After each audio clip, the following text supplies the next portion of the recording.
Hello world, I'm an average Joe and I play games, and today I'm bringing you a video of 10 tips for shotgun rushing. And the gameplay in the background is one of the most fun games I've had with Call of Duty Ghosts in quite a while. It's a game of domination on Strike Zone, and I'm running the FP6 and playing very aggressively. I think I end up with double-digit captures. I end up with 175 KDR, and the game is about as close as you can get for a game of domination. I won't spoil the ending, but it is very close, as you guys will see. So while the gameplay runs in the background, I will bring you my 10 tips for having success running a shotgun in Call of Duty Ghosts. So the first tip that I have for you guys is to know the right maps that you can run a shotgun on. So if you're trying to run a shotgun on Stonehaven or Siege or any of the other massive maps, Containment or any of those, you're going to have some struggles, obviously. Those are very long sight lines, not a lot of good enclosed spaces to run around in. And so you want to stick to maps that you know you're going to have success in. Strike Zone is obviously amazing for shotguns. Tremor, Bayview, those maps you're going to have a lot more success in. My second tip for you guys is to maintain line of sight control. So even on these small maps, there are still very long lines of sight. So for example, that middle area of the Strike Zone map, you'll see that I try to avoid that area if at all possible. Instead, I'll go through the pro shop. I will rush this little back alley like I am right now. But mainly I'll hang out in the bar. So, playing domination, my goal is to lock down the B area and stay in the bar. That will give me the best lines of sight to make sure that all of my battles are on my terms and I'm not taken out at long range. And so that leads me to my next tip, is you want to get into fights that you can win. So you want to make sure that enemies are coming to you, or that you are engaging in enemies at ranges that you like. So like right there you saw I tried to throw a grenade on that guy that was camping in the back of the bar, but that was not an advantageous situation for me to be in. I'm running a shotgun, and so I want to stay in tight quarters like you see me doing right now, waiting for the campers to kind of deploy their IEDs so I can run past it and come up from behind them. So that was a much better flanking maneuver than trying to engage them at long range. The other thing that you'll want to do is, especially when you're running the single shot shotguns like the FP6, is you'll want to shoot one and load one. So this is kind of a tactical technique that's used by the real life military, and that's what you'll want to do. So you always want to run around with a full chamber. As soon as you can reload, do it, because having to reload a full 5 rounds into the gun obviously takes quite a while. The fifth tip I have for you guys is to remember your rushing principles. You want to flank, you want to pay attention to your mini-map, you do not want to face people head-on. You want to come up from behind them, you want to come up from the sides of them.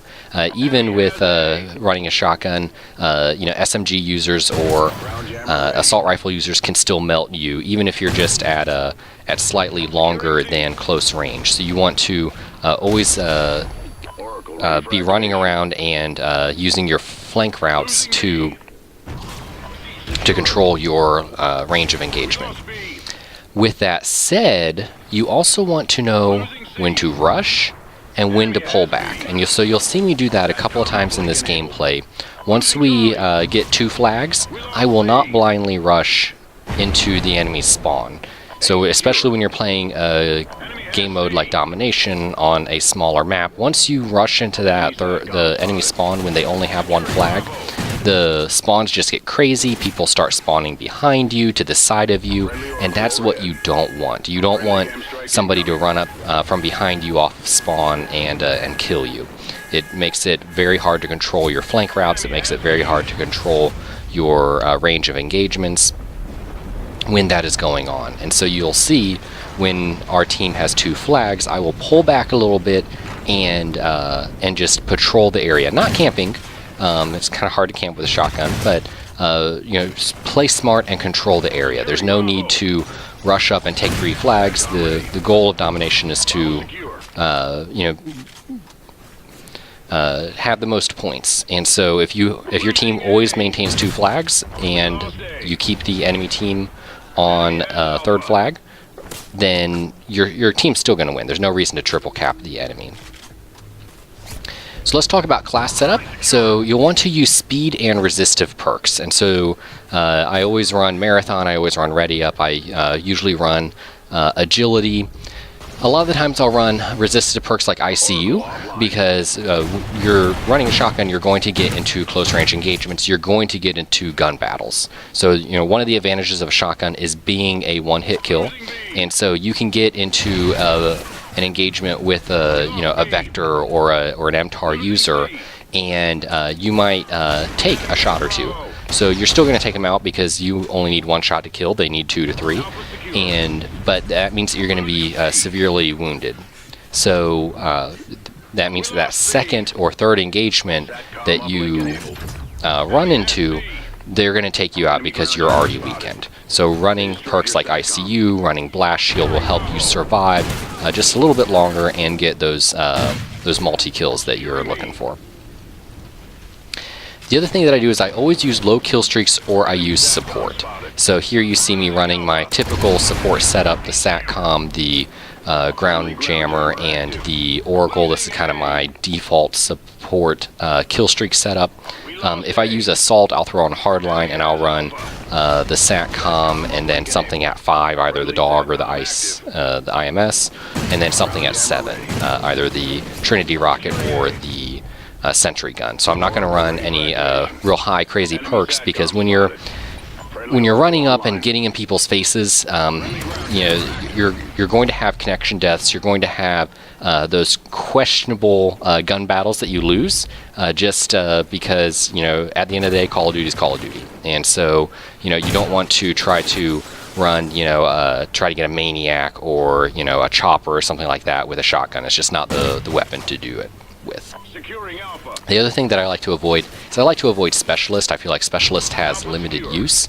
A lot of the perks are not going to be as useful to you, so things like Quick Draw or even the off-the-grid perk are not going to be as useful to you when you're running a shotgun. With a shotgun you're going to be running around the map a lot, so even if they get a SATCOM, you're going to be moving so fast that it's not going to really matter. You're not going to be aiming down sight, so you don't need Stalker, you don't need Quick Draw. So a lot of those high-end perks are going to be limited use, so unlocking more of them through Specialist is not going to help you out a whole lot, unless of course you're trying to go for a Chem Strike shotgun. As far as attachments go, you always want to use Muzzle Brake. That'll give you that little bit of extra reach. Shotguns in this game are already at a disadvantage because their range is so small. So you want to eke out as much advantage as you can out of your range using the Muzzle Brake. And stay away from slugs. Slugs are very inconsistent in this game, and so I can't tell you how many times I've had somebody dead to rights with a slug and it just not hit them.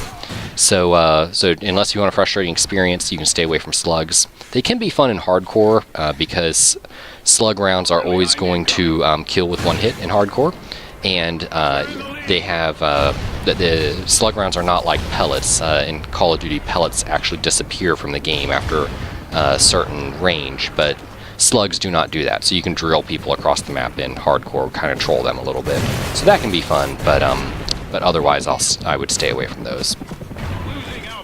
And the last tip I have for you guys is to this is more of a my own pet peeve, is stay away from the Bulldog. The Bulldog is a cheap gun in my opinion. It can feel overpowered at close range. There's no better weapon than the Bulldog. I mean, you can simply melt people, but there's nothing more frustrating in this game than, in my opinion, than being killed by the Bulldog, because there's literally no way to win a gun battle against somebody running the Bulldog, unless if you're running it yourself. And that's saying a lot. This game has a lot of frustrations, and for me to feel like there's one frustration above them all, that is saying something. So for my own sanity, when you run a shotgun, please don't run the Bulldog. I will get off my stump So there's my 10 tips for playing an aggressive shotgun class and playing it successfully. And I will let you guys just check out the rest of this gameplay. So as you can see, the game is still very close, and we'll try to be clutch here at the end of the game and pull it out for our team. So I'll let you guys watch the rest of the gameplay and see if it works out. Catch you guys later.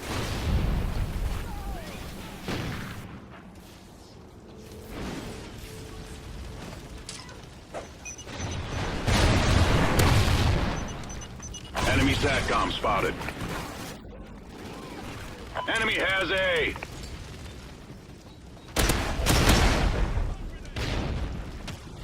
Securing C.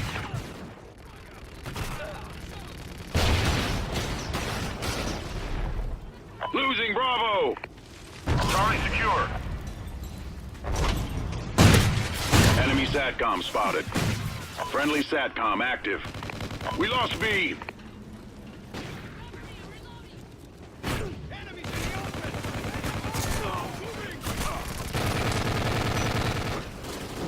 Enemy has Bravo. Ground jammer ready. Oracle ready for activation. Securing Bravo. Friendly Oracle online. Secure. Losing Bravo. Losing C. We lost B. Enemy has Bravo. We lost C. Get those positions. We're being dominated. Enemy care package incoming. Enemy SATCOM spotted. A secure. We've lost the lead.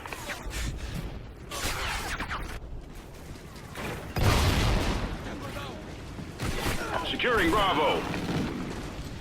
Friendly SATCOM active. SATCOM ready. Bravo secure. Friendly SATCOM active. Oracle offline. Mission failed. Yes! This won't happen again. Pulled it out.